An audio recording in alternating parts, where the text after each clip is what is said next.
This week's story is sponsored by Audible Kids. Please visit audiblekids.com/storynori for your free audiobook download. The Blind Beggar of Baghdad. Hello, this is Natasha. And Bertie has asked me to tell you a story from the 1001 Arabian Nights. It's about a caliph, which is an Arabic name for a king, and he ruled the city of Baghdad. His name was Harun al-Rashid, and he really did live and rule in great splendour around 12,000 years ago. There are several stories about him in the 1001 Nights, some of which may or may not be true. But before the story, here's something you might not know. You've probably heard of the book called The Wonderful Wizard of Oz, and the song that goes, "We're off to see the wizard, the wonderful Wizard of Oz." Well, actually, that story was the first of 13. The second story in the series is called The Marvellous Land of Oz, and it brings the Scarecrow and the Tin Man into new adventures in the Land of Oz. If you would like to listen to this story, you can download the audio and buy it from our sponsor, Audible Kids. Just go to audiblekids.com/storynori or follow the link from Storynori sidebar. Now, where was I? Yes, the story. The Caliph Harun al-Rashid sat in his palace, wondering if there was anything left in the world that could possibly give him a few hours of amusement, when Jafar, the Grand Vizier, his old and tried friend, suddenly appeared before him. Bowing low, he waited, as was his duty, till his master spoke. But Harun al-Rashid merely turned his head and looked at him and sank back into his former weary posture. Now Jafar had something of importance to say to the Caliph, and had no intention of being put off by mere silence. So with another low bow in front of the throne, he began to speak. "Commander of the faithful," said he, "may I remind your Highness of your plan to observe how justice is done and order is kept throughout the city. For this is the day you have set apart to devote to this aim. Perhaps in fulfilling this duty, you may find some distraction from the melancholy to which, as I see to my sorrow, you are prey." "You are right," returned the Caliph. "I had forgotten all about it. Go and change your coat, and I will change mine." A few moments later they both re-entered the hall, disguised as foreign merchants, and passed through a secret door out into the open country. Here they turned towards the Euphrates, and crossing the river in a small boat, walked through that part of the town which lay along the further bank, without seeing anything to call for their interference. Much pleased with the peace and order of the city, the Caliph and his vizier made their way to a bridge which led straight back to the palace, and had already crossed it when they were stopped by an old blind man who begged for alms. The Caliph gave him a piece of money and was passing on, but the blind man seized his hand and held him fast. "Charitable person," he said, "whoever you may be, grant me yet another prayer. Strike me, I beg you, one blow. I have deserved it richly, and even a more severe penalty."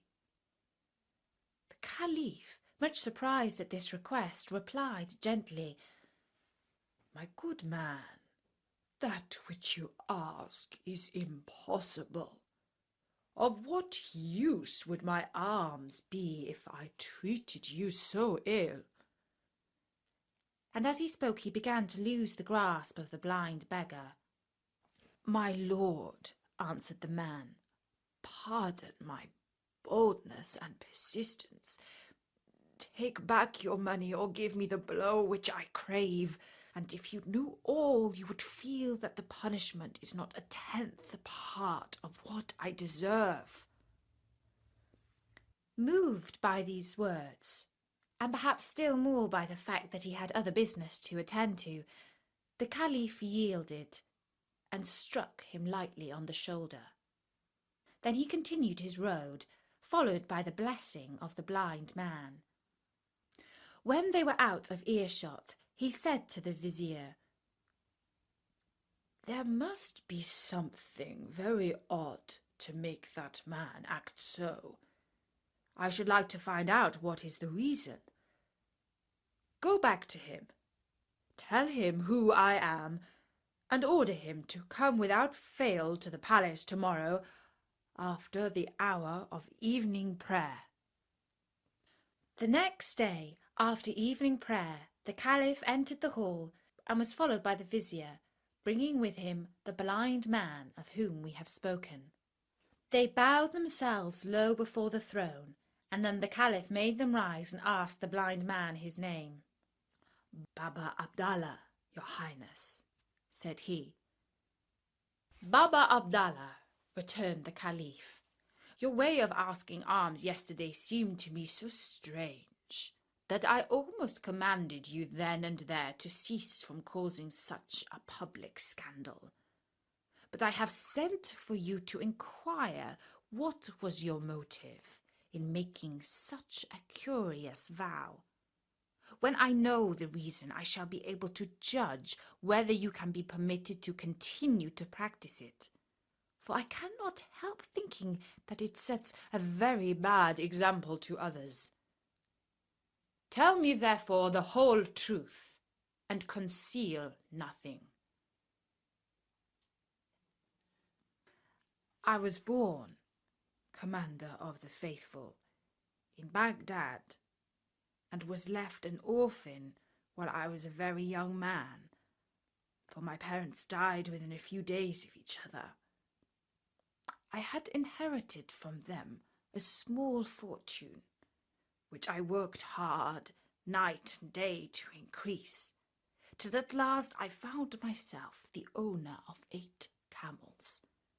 These I hired out to travelling merchants, whom I frequently accompanied on their various journeys, and always returned with large profits. One day I was coming back from Balsora, whither I had taken a supply of goods intended for India, and halted at noon in a lonely place, which promised rich pasture for my camels. I was resting in the shade under a tree, when a dervish, going on foot towards Balsora, sat down beside me, and I inquired whence he had come from and to what place he was going.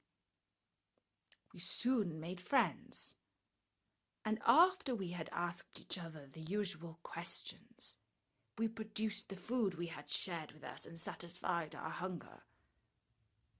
While we were eating, the dervish happened to mention that in a spot only a little way off from where we were sitting, there was hidden a treasure so great that if my 80 camels were loaded till they could carry no more, the hiding place would seem as full as if it had never been touched. At this news, I became almost beside myself with joy and greed, and I flung my arms round the neck of the dervish, exclaiming, "Good dervish, I see plainly that the riches of this world are nothing to you. Therefore, of what use is the knowledge of this treasure to you? Alone and on foot you could carry away a mere handful. But tell me where it is, and I will load my 80 camels with it, and give you one of them as a token of my gratitude." The dervish saw quite well what was passing in my mind, but he did not show what he thought of my proposal. "My brother," he answered quietly. "You know as well as I do that you are behaving unjustly. Before I reveal to you the secret of the treasure, you must swear that after we have loaded the camels with as much as they can carry, you will give half to me and let us go our own ways. I think you will see this is fair, for if you present me with 40 camels, I on my side will give you the means of buying 1,000 more." I could not deny, of course, that what the dervish said was perfectly reasonable. But in spite of that, the thought that the dervish would be as rich as I was unbearable to me. Still, there was no disguising the matter, and I had to accept his conditions or bewail to the end of my life the loss of immense wealth. So I collected my camels, and we set out together under the guidance of the dervish. After walking some time, we reached what looked like a valley, but with such a narrow entrance that my camels could only pass one by one. The little valley, or open space, was shut up by 2 mountains, whose sides were formed of straight cliffs which no human being could climb. When we were exactly between these mountains, the dervish stopped. "Make your camels lie down in this open space," he said, "so that we can easily load them. Then we will go and get the treasure." I did what I was bid, and rejoined the dervish, whom I found trying to kindle a fire out of some dry wood. As soon as it was light, he threw on it a handful of perfumes and said a few words that I did not understand, and immediately a thick column of smoke rose high into the air. He separated the smoke into 2 columns, and then I saw a rock, which stood like a pillar between the 2 mountains, slowly open, and a splendid palace appear within. But, Commander of the Faithful, the love of gold had taken such possession of my heart that I could not even stop to examine the riches, but fell upon the first pile of gold within my reach and began to heap it into a sack that I had brought with me. The dervish likewise set to work, but I soon noticed that he confined himself to collecting precious stones, and I felt I should be wise to follow his example. At length the camels were loaded with as much as they could carry, and nothing remained but to seal up the treasure and go our ways. Before this was done, however, the dervish went up to a great golden vase, beautifully chased, and took from it a wooden small box which he hid in the bosom of his dress, merely saying that it contained a special kind of ointment. Then he once more lit the fire, threw on the perfume, and murmured the unknown spell, and the rock closed. The next thing was to divide the camels and to load them with the treasure. The demon of envy filled my soul. "What does a dervish want with riches like that?" I said to myself. "He alone has the secret of the treasure and can always get as much as he wants." "My brother!" I exclaimed. "You are a dervish by profession and live a very quiet life, only caring to do good and careless of the things of this world. You do not realize the burden that you lay upon yourself when you gather into your hands such great wealth. Besides the fact that no one who is not accustomed to camels from his birth can ever manage the stubborn beasts. If you are wise, you will not encumber yourself with more than 30, and you will find those trouble enough." "You are right," replied the dervish, who understood me quite well. "I confess that I had not thought about it. Choose any 10 you like, and drive them before you." I selected 10 of the best camels. I had got what I wanted. But I had found the dervish so easy to deal with that I rather regretted I had not asked for 10 more. I looked back. He had only gone a few paces, and I called after him, My brother, I said, I am unwilling to part from you without pointing out what I think you scarcely grasp. That large experience of camel driving is necessary to anybody who intends to keep together a troop of 30. In your own interest, I feel sure you would be much happier if you entrusted 10 more of them to me, for with my practice it is all one to me if I take 2 or 100. As before, the dervish made no difficulties, and I drove off my 10 camels in triumph, only leaving him with 20 for his share. I had now 60, and anyone might have imagined that I should be content. But, Commander of the Faithful, there is a proverb that says, the more one has, the more one wants. So it was with me. I could not rest as long as one solitary camel remained to the dervish. And returning to him, I redoubled my prayers and embraces and promises of eternal gratitude till the last 20 were in my hands. Make a good use of them, my brother, said the holy man. Remember, riches sometimes have wings if we keep them for ourselves, and the poor are at our gates expressly that we may help them.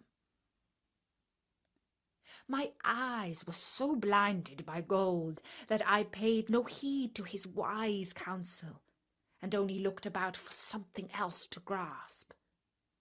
Suddenly I remembered the little box of ointment that the dervish had hidden, and which most likely contained a treasure more precious than all the rest.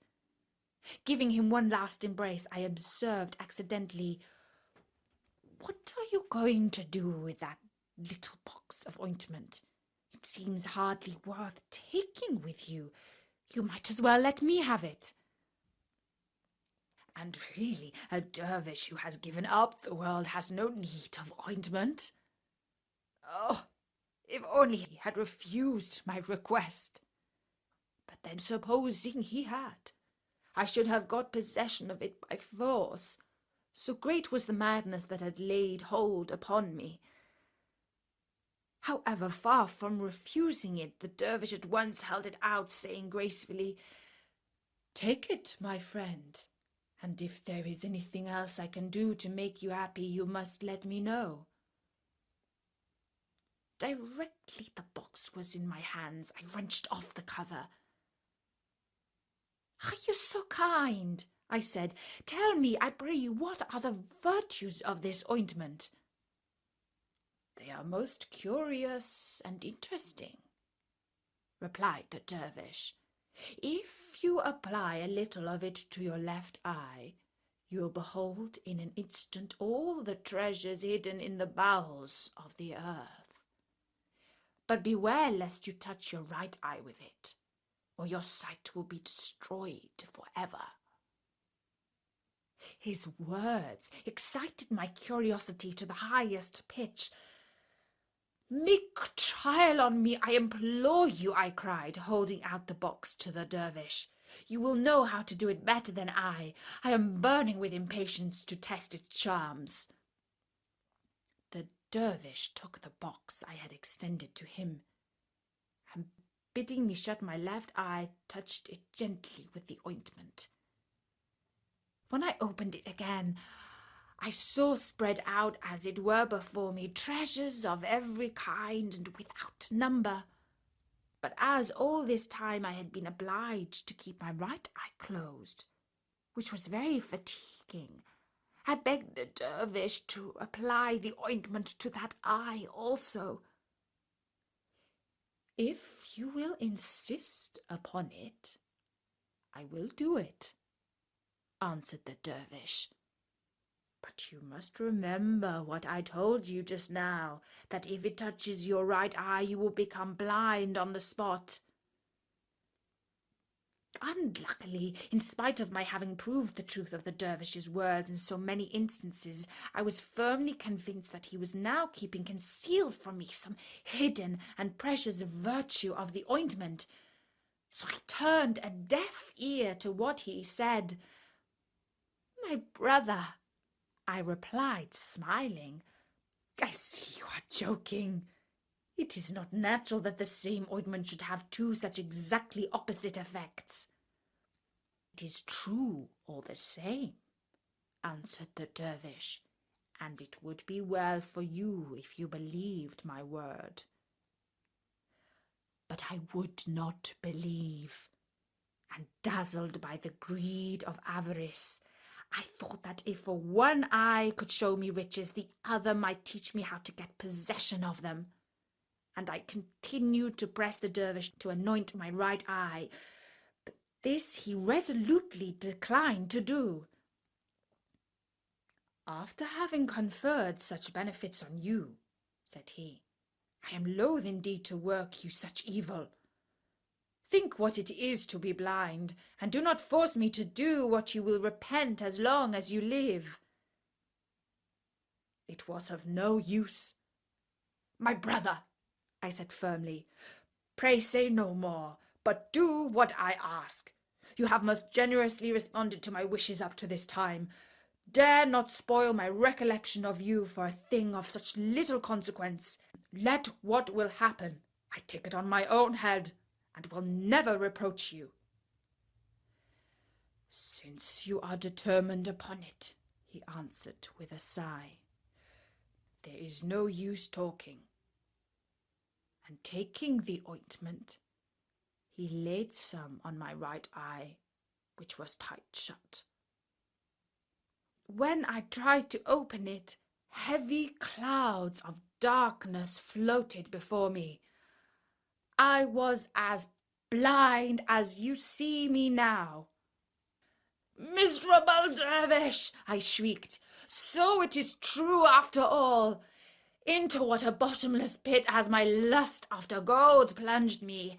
Ah, now that my eyes are closed, they are really opened. I know that all my sufferings are caused by myself alone.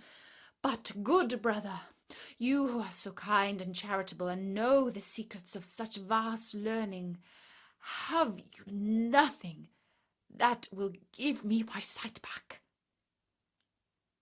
"Unhappy man," replied the dervish, "it is not my fault that this has befallen you, but it is a just punishment. The blindness of your heart has wrought the blindness of your body.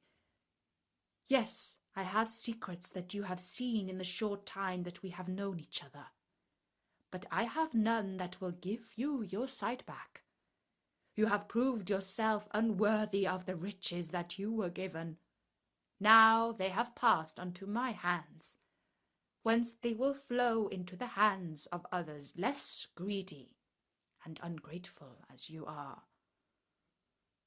The dervish said no more, and left me, speechless with shame and confusion, and so wretched that I stood rooted to the spot, while he collected the 80 camels and proceeded on his way to Balsora.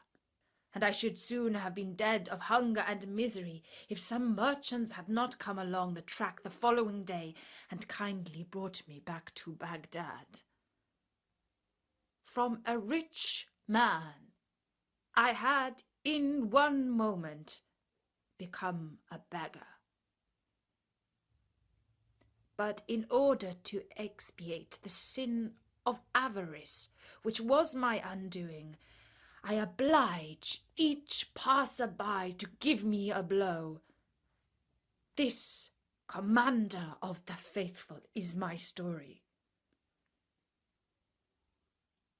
When the blind man had ended, the Caliph addressed him, "Baba Abdallah, truly your sin is great, but you have suffered enough. Henceforth repent in private, For I will see that enough money is given you day by day for all your wants." At these words, Baba Abdallah flung himself at the Caliph's feet and prayed that honour and happiness might be his portion forever. And that was the story of the blind beggar of Baghdad. I do hope you enjoyed it. And there are loads more stories from around the world at storynori.com. So drop by soon and listen to some. For now, from me, Natasha, bye-bye!